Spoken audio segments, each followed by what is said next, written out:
अब हम लोग फिर कोऑर्डिनेट में एक अगले प्रॉब पे देखते हैं, एक वहाँ पे विभाजन सूत्र। और पहले इसको समझना हमारे लिए बहुत ज़रूरी है कि विभाजन सूत्र है क्या, और चलिए समझने की कोशिश करते हैं। और फिर वही बात की यहाँ पे दो अलग अलग बिंदु है, एक हम ए और फिर ये दूसरा बिंदु बी हम लेकर चलते हैं। ए बिंदु का कोऑर्डिनेट हम मानते हैं कि ये x1 और दूसरा y1, यानी x कोऑर्डिनेट और y कोऑर्डिनेट। उसी तरह से बी बिंदु का कोऑर्डिनेट ये x2 और ये y2। और ये विभाजन सूत्र कह क्या रहा है? कह रहे हैं कि अगर ये ए बी दो अलग अलग बिंदु है, अगर इनको मिला दें तो हम देख रहे हैं कि ये रेखा का निर्माण हुआ। अगर इस रेखा पे कोई और एक बिंदु आकर स्थापित हो जाए, मान लीजिए कि ये बिंदु यहाँ पर आ जाए जिसका नाम हम लोग सी देते हैं, तो कहने का मतलब है कि इस सी बिंदु का कोई ना कोई कोऑर्डिनेट होगा। और लेकिन यहाँ पे हमको कह रहा है कि ये जो सी बिंदु है ये ए बी रेखा को अलग अलग अनुपात में ये काट रहा है। कहने का मतलब है कि यहाँ से ए और सी के बीच की दूरी मान लीजिए कि ये हमारा m1 है, और C से B की दूरी या उसको अनुपात में कहा जाए ये हमारा m2 है। इसको हम लोग एग्जाम्पल से यहाँ पे चूँकि फार्मूला पे फोकस कर रहे हैं कि कोई भी रेखा हो और उस रेखा पे कोई भी बिंदु अगर उसको अलग अलग भागों में विभाजित करे तो एक भाग क्या हो जा रहा है, इस C के आने से ये A से C अलग भाग और फिर B से C एक अलग भाग। और यहाँ पे ये हमको ज्ञात करना है कि जो बिंदु उस रेखा को मतलब अलग अलग भागों में विभक्त कर रही है तो उस C बिंदु का कोऑर्डिनेट क्या होगा। और इस कोऑर्डिनेट को ज्ञात करने का जो फार्मूला है, और वही फार्मूला हमारा विभाजन सूत्र के नाम से जाना जाता है। तो हम जानेंगे कि C बिंदु का दो कोऑर्डिनेट तो हर हाल में होता है, और यहाँ पे मानते हैं कि ये x है और दूसरा कोऑर्डिनेट हमारा y है। इसको एक बार फिर से हम लोग समझने की कोशिश करते हैं कि मान लिया कि आपका कोई दो बिंदु है और दोनों बिंदु को मिला है तो वो रेखा बना हमारा, और फिर उस रेखा को कोई तीसरा बिंदु जो आकर अलग अलग अनुपात में काट रहा है, जैसे ये a से लेके c के बीच की दूरी m1 और c से b की दूरी m2, और इसको दो अलग अलग भागों में। अब ये c बिंदु का कोऑर्डिनेट क्या होगा, और वही हमारा फार्मूला के रूप में है, और वो है यानी c बिंदु के निर्देशांक अगर ज्ञात करें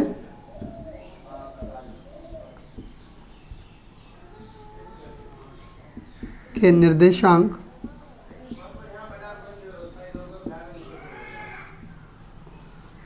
सी बिंदु का x कोऑर्डिनेट और y कोऑर्डिनेट अगर हम फार्मूला के तौर पर निकालना चाहें तो आप देखें कि x इक्वल टू हो जाएगा m1 x2 और प्लस m2 x1 और बटे m1 प्लस m2। और उसी तरह से सी बिंदु का y कोऑर्डिनेट को अगर हम ज्ञात करना चाहें तो ये हमारा m1 y2 plus m2 y1 और बटे m1 प्लस m2। अब यहाँ पे देखिए समझने की बात क्या है कि अब फार्मूला हमको हम लोग समझना है कि यहाँ पे ये सी बिंदु कहीं पर भी हो सकता है, ये यहाँ पर भी, लेकिन हमको अनुपात दिया होगा कि ये सी बिंदु इस रेखा ए बी को किस किस अनुपात में मतलब बांट रहा है। तो वो पहला जो होगा वो m1 मानकर चलेंगे, और दूसरा जो भाग होगा वो हम उसको m2 मानकर चलेंगे। अब इसको एक एग्जांपल से समझते हैं और वहाँ पे और ज़्यादा क्लियर हो जाएगा। मान लीजिए कि ये हमारा a और ये b बिंदु,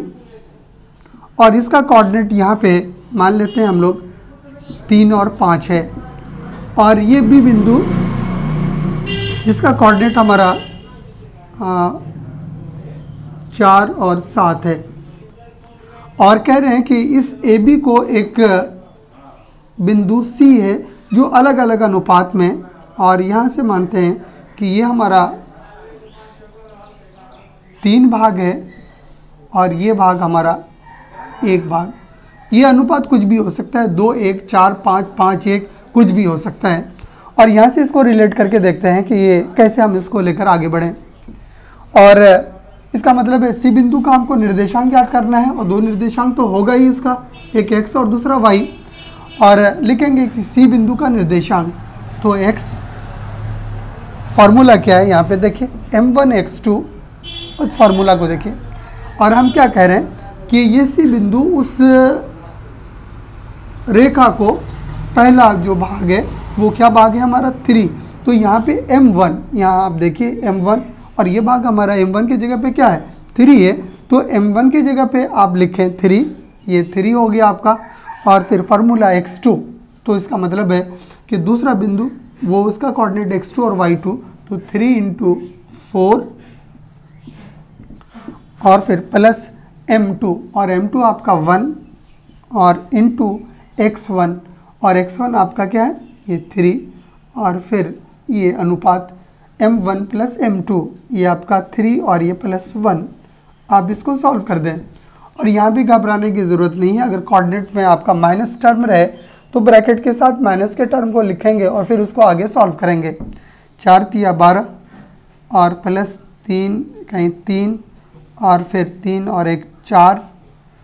और 12 × 3 15 और ये 15/4, ये हमारा मान आया, यानी कि सी बिंदु का x कोऑर्डिनेट का मान कितना हुआ 15/4। उसी तरह से हम लोग क्या करेंगे, इस बिंदु का y कोऑर्डिनेट अगर हम ज्ञात करें तो वो हो जाएगा हमारा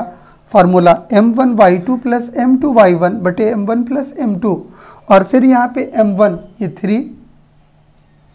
लेकिन y कोऑर्डिनेट ज्ञात कर रहे हैं तो आपको y2, और y2 कितना आपका 7, और फिर प्लस m2 1 और y1 ये 5, और फिर बटे 3 और 1 यानी कि 3 + 1, और बराबर 7 × 21 और फिर प्लस 5 × 5 और फिर बटे ये 4, आगे सॉल्व करें,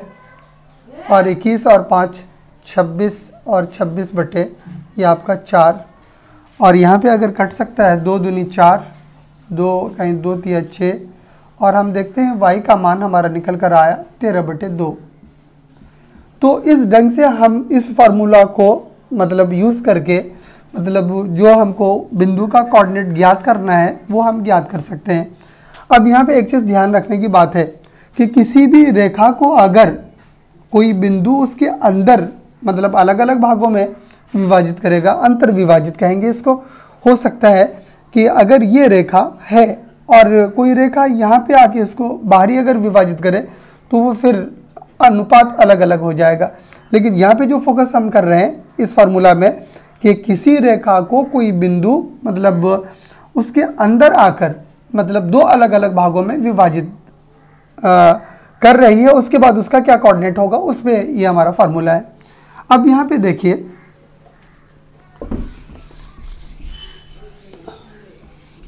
कि इस फार्मूला में हम आगे जब इसको यूज़ करेंगे तो देखेंगे कि कभी कभी हमको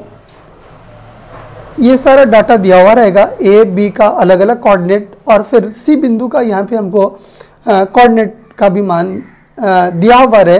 तो हमको कभी कभी m1 और m2 भी ज्ञात करना पड़ सकता है। तो फिर क्या करेंगे, ये जो फार्मूला हमारा c के बदले में जो कोऑर्डिनेट दिया होगा यहाँ पे हम x के बदले में उस मान को रखेंगे, यानी उस सी बिंदु का जो x कोऑर्डिनेट का मान होगा, और फिर हम लोग उसको हल करेंगे तो हम लोग देखेंगे कि m1 और m2 भी हम ज्ञात कर सकते हैं इसी फार्मूला के सहायता से। तो ये हमारा था विभाजन सूत्र, और इसको आप याद करें x बराबर m1 x2 plus m2 x1 और बटे m1 प्लस m2, और y बराबर m1 y2 plus m2 y1 बटे m1 प्लस m2। थोड़ा उसके अपेक्षा थोड़ा ज़्यादा टफ फार्मूला है, लेकिन आप बराबर ध्यान देंगे तो दिमाग में ये फार्मूला भी बैठ जाएगा।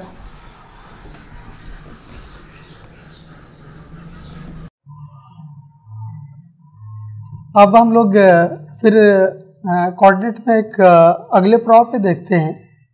एक वहाँ पे विभाजन सूत्र, और पहले इसको समझना हमारे लिए बहुत ज़रूरी है कि विभाजन सूत्र है क्या, और चलिए समझने की कोशिश करते हैं।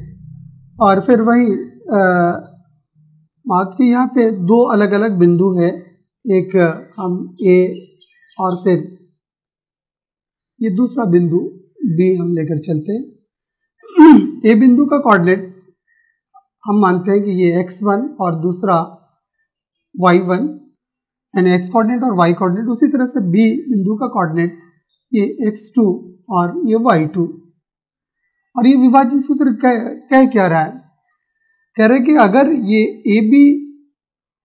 दो अलग अलग बिंदु है, अगर इनको मिला दें तो हम देख रहे हैं कि ये रेखा का निर्माण हुआ। अगर इस रेखा पे कोई और बिंदु आकर स्थापित हो जाए, मान लीजिए कि ये बिंदु यहाँ पर आ जाए जिसका नाम हम लोग सी देते हैं, तो कहने का मतलब है कि इस सी बिंदु का कोई ना कोई कोऑर्डिनेट होगा। और लेकिन यहाँ पे हमको कह रहा है कि ये जो सी बिंदु है ये ए बी रेखा को अलग अलग अनुपात में ये काट रहा है। कहने का मतलब है कि यहाँ से ए और सी के बीच की दूरी मान लीजिए कि ये हमारा m1 है और सी से बी की दूरी या उसको अनुपात में कहा जाए ये हमारा m2 है। इसको हम लोग एग्जाम्पल से यहाँ पे चूंकि फॉर्मूला पे फोकस कर रहे हैं कि कोई भी रेखा हो और उस रेखा पे कोई भी बिंदु अगर उसको अलग अलग भागों में विभाजित करे तो एक भाग क्या हो जा रहा है, इस सी के आने से ये ए से सी अलग भाग और फिर बी से सी एक अलग भाग। और यहाँ पे ये हमको ज्ञात करना है कि जो बिंदु उस रेखा को मतलब अलग अलग भागों में विभक्त कर रही है तो उस सी बिंदु का कोऑर्डिनेट क्या होगा। और इस कोऑर्डिनेट को ज्ञात करने का जो फार्मूला है और वही फार्मूला हमारा विभाजन सूत्र के नाम से जाना जाता है। तो हम जानेंगे कि सी बिंदु का दो कोऑर्डिनेट तो हर हाल में होता है और यहाँ पे मानते हैं कि ये x है और दूसरा कोऑर्डिनेट हमारा y है। इसको एक बार फिर से हम लोग समझने की कोशिश करते हैं कि मान लिया कि आपका कोई दो बिंदु है और दोनों बिंदु को मिलाए तो वो रेखा बना हमारा, और फिर उस रेखा को कोई तीसरा बिंदु जो आकर अलग अलग अनुपात में काट रहा है, जैसे ये ए से लेके सी के बीच की दूरी m1 और सी से बी की दूरी m2, और इसको दो अलग अलग भागों में। अब ये सी बिंदु का कोऑर्डिनेट क्या होगा, और वही हमारा फॉर्मूला के रूप में है और वो है सी बिंदु के निर्देशांक अगर ज्ञात करें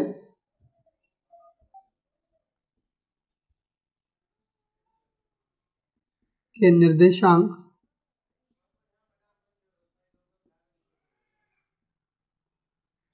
अगर x को ज्ञात करना चाहें तो वो फार्मूला हमारा हो जाता है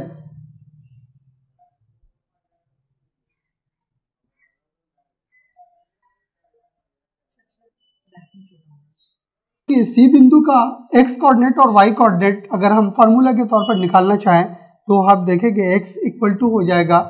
m1 x2 और प्लस m2 x1 और बटे m1 plus m2।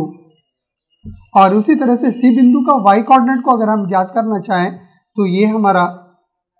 m1 y2 plus m2 y1 और बटे m1 प्लस m2। अब यहाँ पे देखिए समझने की बात क्या है कि अब फार्मूला हमको हम लोग समझना है कि यहाँ पे ये सी बिंदु कहीं पर भी हो सकता है, ये यहाँ पे यहाँ पर भी, लेकिन हमको अनुपात दिया होगा कि ये सी बिंदु इस रेखा ए बी को किस किस अनुपात में मतलब बांट रहा है। तो वो पहला जो होगा वो m1 मानकर चलेंगे और दूसरा जो भाग होगा वो हम उसको m2 मानकर चलेंगे। अब इसको एक एग्जाम्पल से समझते हैं और वहाँ पे और ज़्यादा क्लियर हो जाएगा। मान लीजिए कि ये हमारा ए और ये बी बिंदु और इसका कोऑर्डिनेट यहाँ पे मान लेते हैं हम लोग 3 और 5 है, और ये बी बिंदु जिसका कोऑर्डिनेट हमारा 4 और 7 है, और कह रहे हैं कि इस ए बी को एक बिंदु सी है जो अलग अलग अनुपात में, और यहाँ से मानते हैं कि ये हमारा 3 भाग है और ये भाग हमारा 1 भाग। ये अनुपात कुछ भी हो सकता है, 2 1 4 5 5 1 कुछ भी हो सकता है। और यहाँ से इसको रिलेट करके देखते हैं कि ये कैसे हम इसको लेकर आगे बढ़ें। और इसका मतलब है सी बिंदु का हमको निर्देशांक याद करना है और दो निर्देशांक तो होगा ही उसका, एक x और दूसरा y, और लिखेंगे कि C बिंदु का निर्देशांक। तो x फार्मूला क्या है यहाँ पे देखिए, m1 x2, उस फार्मूला को देखिए, और हम क्या कह रहे हैं कि ये C बिंदु उस रेखा को पहला जो भाग है वो क्या भाग है हमारा 3। तो यहाँ पे m1, यहाँ आप देखिए m1, और ये भाग हमारा m1 की जगह पे क्या है 3 है, तो m1 की जगह पे आप लिखें 3, ये 3 हो गया आपका, और फिर फार्मूला x2। तो इसका मतलब है कि दूसरा बिंदु वो उसका कोऑर्डिनेट x2 और y2, तो 3 × 4 और फिर प्लस m2, और m2 आपका 1 और इंटू x1, और x1 आपका क्या है ये 3, और फिर ये अनुपात m1 प्लस m2, ये आपका 3 और ये प्लस 1। आप इसको सॉल्व कर दें, और यहाँ भी घबराने की ज़रूरत नहीं है। अगर कोऑर्डिनेट में आपका माइनस टर्म रहे तो ब्रैकेट के साथ माइनस के टर्म को लिखेंगे और फिर उसको आगे सॉल्व करेंगे। 4 × 12 और प्लस 3 कहीं 3,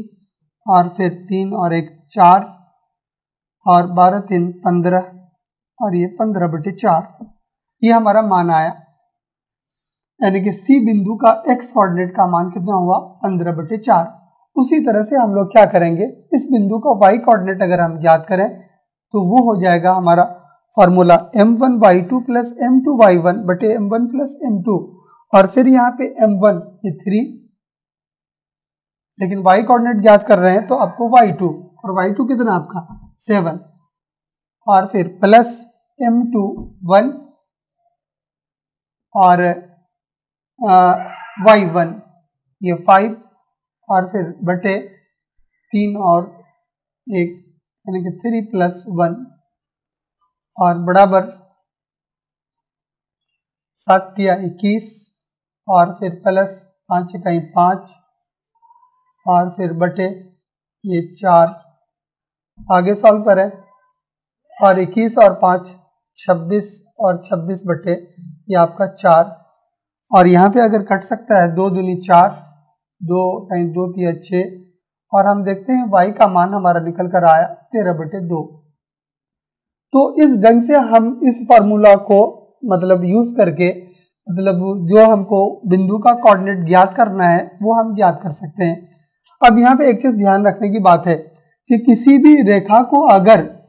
कोई बिंदु उसके अंदर मतलब अलग अलग भागों में विभाजित करेगा, अंतर विभाजित कहेंगे इसको, हो सकता है कि अगर ये रेखा है और कोई रेखा यहाँ पे आके इसको बाहरी अगर विभाजित करे तो वो फिर अनुपात अलग अलग हो जाएगा। लेकिन यहाँ पे जो फोकस हम कर रहे हैं इस फार्मूला में कि किसी रेखा को कोई बिंदु मतलब उसके अंदर आकर मतलब 2 अलग अलग भागों में विभाजित कर रही है, उसके बाद उसका क्या कोऑर्डिनेट होगा उसमें ये हमारा फार्मूला है। अब यहाँ पे देखिए